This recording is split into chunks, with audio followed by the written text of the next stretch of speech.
سید حسین الدین شاہ صاحب بھی ہمارے ساتھ شریک ہیں۔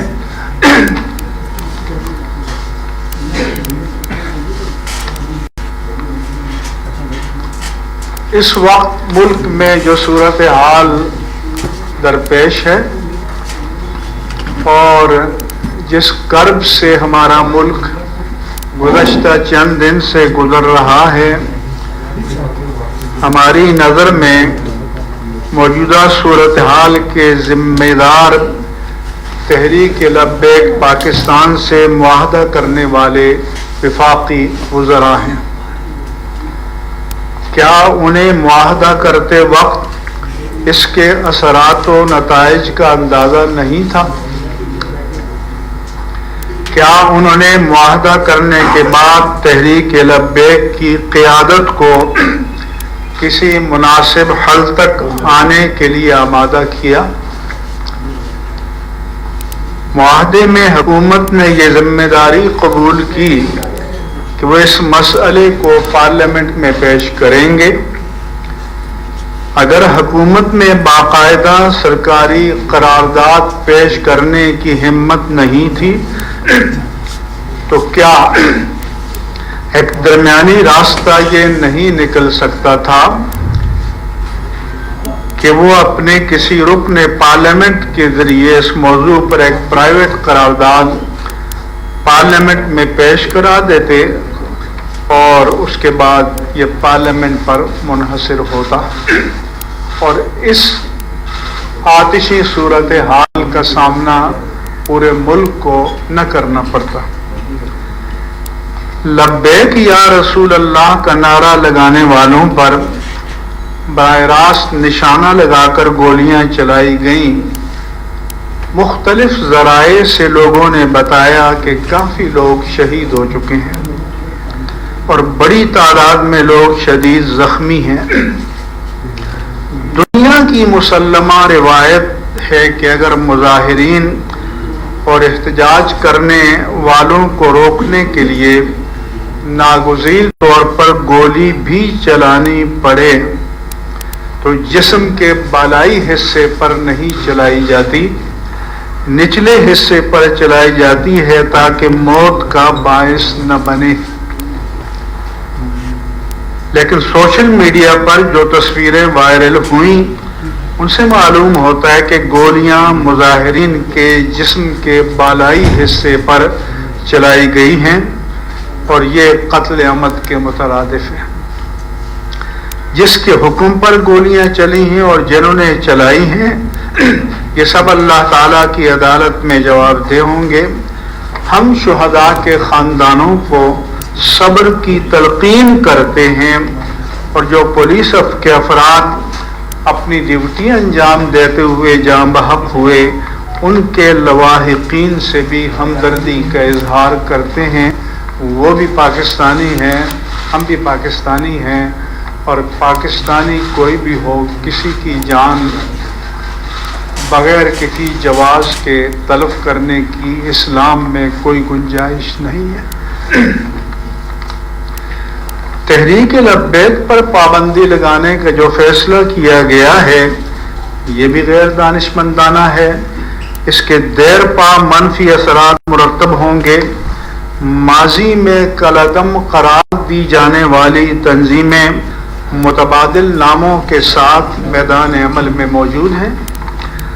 آپ حکومت کی طاقت اور قانون کے جبر سے لوگوں کی فکر اور مذہبی نظریات کو بدل نہیں سکتے۔ معاملات کو کسی قابل قبول صورت پر لانے کے لیے حکمت و دانش کی ضرورت ہوتی ہے، مگر ہماری حکومت اور حکمران صلاحیت سے عاری ہیں۔ ان کے نزدیک حکومت صرف جبر و جور، طاقت کو استعمال کرنے اور دوسروں کو اپنے مقابل حقیر جاننے کا نام ہے۔ ان سے خیر کی توقع بس ہے۔ ہم ان مظالم اور حکومت کے اس طرز عمل کی شدید ترین مذمت کرتے ہیں۔ اب بھی وقت ہے کہ حکومت دانشمندی سے کام لے، سارے گرفتار شدگان کو غیر مشروط طور پر رہا کرے ورنہ ان سارے خاندانوں میں حکومت کے خلاف نفرت کا جو لاوا پکے گا وہ کسی کے لیے بھی فائدہ مند نہیں ہوگا۔ تحریک کے سربراہ علامہ حافظ سعد حسین رضوی اور ان کی شورا کی ذمہ داران کو رہا کر کے ان سے بامانہ مذاکرات کیے جائیں تاکہ صورتحال کو معمول پر لایا جا سکے۔ حکومت پر یہ بات واضح ہونی چاہیے کہ اس وقت پاکستان بھر میں اہل سنت و جماعت کے دینی جذبے سے معمور اور ناموس رسالت پر فریفتہ متحرک اور پرجوش نوجوان ذہنی، فکری اور عملی طور پر تحریک لبیک سے وابستہ ہو چکے ہیں۔ اگر اس صورتحال کا حکمت و تدبیر سے مداوا نہ کیا گیا تو اس کے نتائج آئندہ قومی انتخابات میں حکومت کے لیے بھیانک ہو سکتے ہیں۔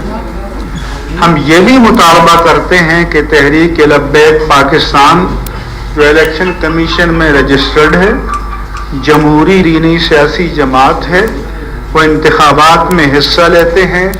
اس کا مطلب یہ ہے کہ وہ ملک کے آئین و قانون کے وفادار ہیں، اس لیے ان پر پابندی کا فیصلہ بلا تاخیر واپس لیا جائے۔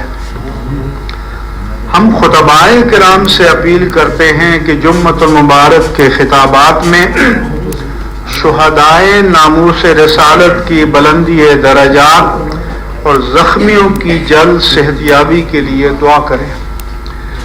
تحریک لبیک کے ستم رسیدہ گرفتار کارکنان کی رہائی کے لیے دعا کریں اور ان کے ساتھ اظہار یکجہتی کریں، ان کے جذبات کو حوصلہ دیں اور ٹھنڈا رکھیں۔ یہ ملک ہمارا ہے، اس کا امن اور سلامتی ہم سب کو عزیز ہے۔ کسی بھی احتجاج میں سرکاری اور نجی املاک کو نشانہ نہیں بنانا چاہیے، یہ فعل شرعاً جائز نہیں ہے۔ حکمران دوسروں پر فتوے صادر کرنے سے پہلے اپنے ماضی کے کردار اور ایسے ہی باغیانہ اقوال و افعال کا جائزہ لیں۔ کیا کبھی انہوں نے خود اعتراف جرم کر کے اپنے آپ کو قانون کے سامنے پیش کیا ہے؟ کیا قانون صرف کمزور کے لیے ہوتا ہے؟ طاقتور اور صاحب اقتدار قانون سے بالاتر ہوتے ہیں۔ ہمارے میڈیا پر موساد، CIA، MI6، خاد، KGB، TTP اور PTM ہر طرح کے اداروں کا نام آ سکتا ہے، لیکن تحریک لبیک پاکستان کا نام لینا یا اسکرین پر لکھنا ممنوع قرار دیا گیا ہے۔ اس لیے ایک مذہبی تنظیم لکھا جاتا ہے، یہ ہمارا آزاد میڈیا ہے۔ ظاہر ہے اس میں غیبی ہدایات اور دینی طبقات کے ساتھ ان لبرل اداروں کی اپنی عصبیتیں اور نفرتیں بھی شامل ہیں۔ ماضی قریب میں چشم فلک نے یہ بھی دیکھا کہ 20-30 افراد دھرنا دے کر کسی شاہراہ کو بلاک کر دیا اور سیکیورٹی کے اداروں نے اپنی گاڑیاں کھڑی کر کے اس ناکہ بندی کو تقویت دی۔ تب نہ قومی اور ملکی مفاد مجروح ہوا، نہ ایمبولینسوں کی دہائی دی گئی، نہ یہ کہا گیا کہ لوگوں کو مشکلات پیش آ رہی ہیں۔ اس سے ریاست و حکومت اور میڈیا کی عصبیت کا ہر کوئی اندازہ لگا سکتا ہے۔ اگر حکومت حالات کو بہتر بنانے میں سنجیدہ ہے تو تحریک لبیک پاکستان کے سربراہ علامہ حافظ سعد حسین رضوی اور ان کی شورا کے ارکان کو رہا کرے تاکہ وہ اپنی شورا سے مشاورت سے حالات کو کنٹرول کریں۔ نیز ہم ان کی رہائی کے بعد ان سے اپیل کریں گے کہ زیر تصفیہ معاملات کو عید الفطر کے بعد تک مؤخر کریں اور تمام اسیر کارکنان کو فوری رہا کیا جائے۔ آخر میں ہم پاکستان کو ریاست مدینہ قرار دینے والے وزیر اعظم سے اپیل کرتے ہیں کہ تاجدار ریاست مدینہ سیدنا محمد الرسول اللہ صلی اللہ علیہ وآلہ وسلم کی سنت جلیلہ تو یہ ہے کہ آپ نے مکہ فتح کرنے کے بعد جبکہ ایک ایک فرض سے آپ انتقام لینے پر قادر تھے، آپ نے عفو عام کا اعلان کیا، عام معافی کا اعلان کیا. تو کیا یہ لفظی ریاست مدینہ ہے یا اس میں ریاست مدینہ کی کوئی معنویت بھی ہے؟ اس لیے وزیر اعظم سے مطالبہ ہے کہ تاجدار ریاست مدینہ کی سنت جلیلہ پر عمل کرتے ہوئے عفو عام کا اعلان کریں اور تمام گرفتار شدگان کی فوری رہائی کے احکام صادر کریں تاکہ آپ کے قول و فعل میں مطابقت نظر آئے. میں ایک بار پھر کہوں گا کہ ریاست و حکومت کی طاقت کا ہم سب کو پتہ ہے، وہ سب کچھ کر سکتے ہیں، لیکن یہ کسی ریاست و حکومت کے سربراہان کے شایان شان نہیں ہے کہ طاقت کو اپنے عوام کے خلاف استعمال کرے، کہ طاقت کو یا رسول اللہ صلی اللہ علیہ وسلم کا نعرہ لگانے والوں کے خلاف استعمال کریں. مہربانی کریں، اپنے دل میں نرمی پیدا کریں. رمضان مبارک کا مہینہ ہے اور اللہ کے رسول نے فرمایا تھا کہ جو ماہ رمضان میں اپنے ماتحتوں کے ساتھ حسن سلوک کرے گا اللہ تعالیٰ اسے جہنم کی آگ سے نجات عطا فرمائے گا. کیا ہمارے حکمرانوں کو یہ سودا منظور ہے؟ اور مزید یہ کہ اور بھی جو معمولی جرائم میں لوگ قید ہیں، میں اپیل کروں گا کہ ماہ رمضان میں ان کو بھی رہا کیا جائے تاکہ وہ اپنے گھر والوں کے ساتھ رہیں، روزے رکھیں، عید منائیں. اس لیے کسی چیز کا زبانی دعویٰ کرنا آسان ہے، لیکن ہر دعویٰ دلیل کا تقاضا کرتا ہے، اور آج ریاست مدینہ کے دعوے کو دلیل چاہیے. ہمارا سوال دلیل کا ہے. صاحب آپ یہ بتائیے کہ ان کا احتجاج ہوا، اس پر کیا کامنٹ کریں گے، اور اس وقت لوگ احتجاج کر رہے ہیں ان کو آپ کیا خبر کی تفصیل کریں گے؟ احتجاج کرنے کے بارے میں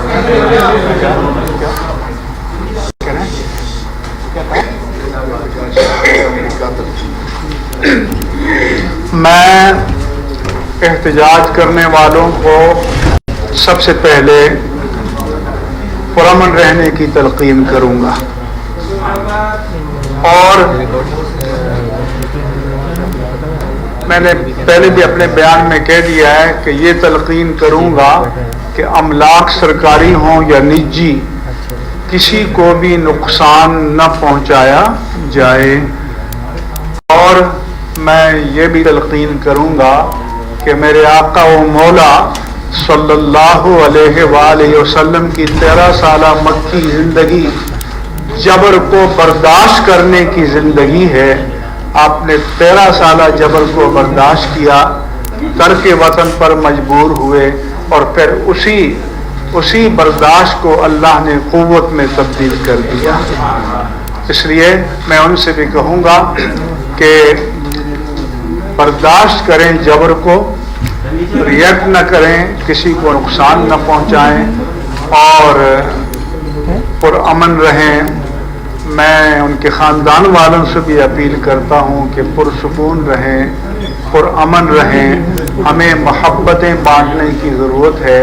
نفرتوں کے بیج بونے کا جو کلچر ہے، للہ اس پاکستان کی بقا کے لیے اسے ترک کر دیجئے، اور اس کی پہل حکمرانوں کو خود کرنی چاہیے. اچھا سوال یہ ہے کہ 2 فیڈرل منسٹر نے اب سے 1-1.5 گھنٹے پریس کانفرنس کی. ایک D M minister Sheikh Rashid اور نور الحق، انہوں نے تو ٹوٹلی مطلب اعلان جنگ کر دیا اور کہا ہے کہ ہم سپریم کورٹ سے بھی رجوع کر رہے ہیں. اب سوال یہ ہے کہ ٹی ایل پی کے کچھ ارکان اسمبلی ان کا کیا ہوگا اور آپ کا نیکسٹ لائحہ پر کیا ہوگا؟ کاش کہ یہ اعلان جنگ مقبوضہ کشمیر کی آزادی کے لیے ہوتا اور میں ان کے ساتھ قدم بقدم چلتا. اپنے لوگوں کے خلاف اعلان جنگ نہیں کیا جاتا، اپنے لوگوں سے صلح کی جاتی ہے، اپنے لوگوں سے پیار کیا جاتا ہے، اپنے لوگوں کی غلطیوں کو معاف کیا جاتا ہے اور شعار مصطفیٰ پر ان کو عمل کرنا چاہیے. شیخ صاحب، اقتدار آنی جانی چیز ہے. آج آپ طاقت کی پوزیشن میں ہیں، ہو سکتا ہے کل نہ ہو.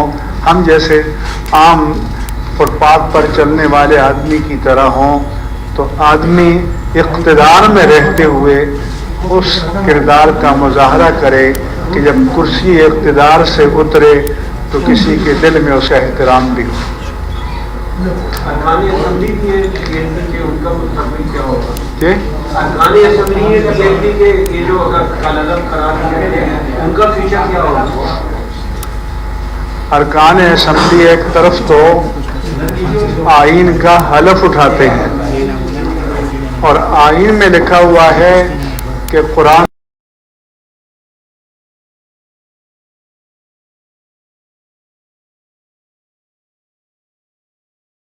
توڑ دیتے ہیں، تو انہیں اپنے حلف کی پاسداری کرنی چاہیے.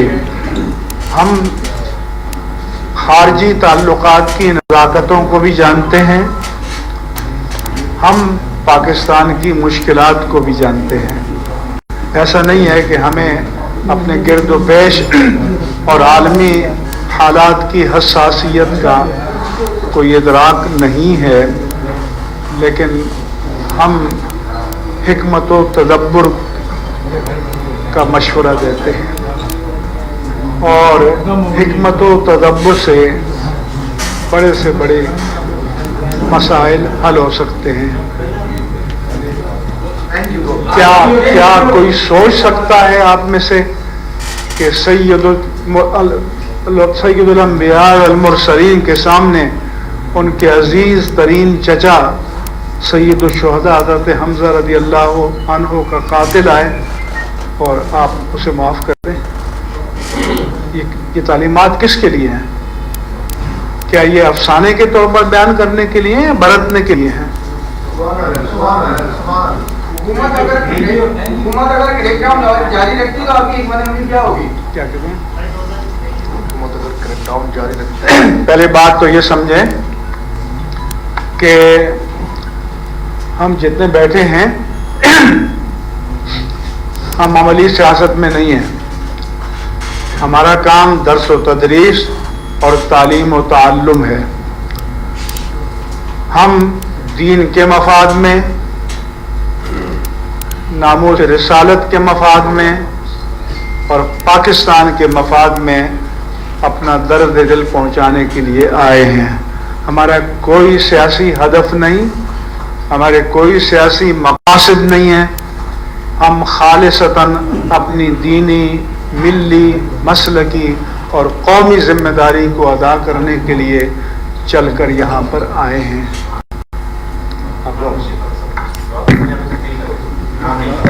بسم اللہ الرحمن الرحیم، الحمد للہ رب العالمین والصلاۃ والسلام علی سید الانبیاء والمرسلین. یا اللہ یا رحمان یا رحیم، ہمارے وطن عزیز پاکستان کو صبح قیامت تک سلامتی عطا فرما، اندرونی بیرونی تمام سازشوں کو ناکام فرما دے. یا اللہ، یہ وطن لاکھوں جانوں کی قربانی کے بعد ماہ رمضان میں آج سے تقریباً 7.5 دہائی پہلے ہمارے وجود میں آیا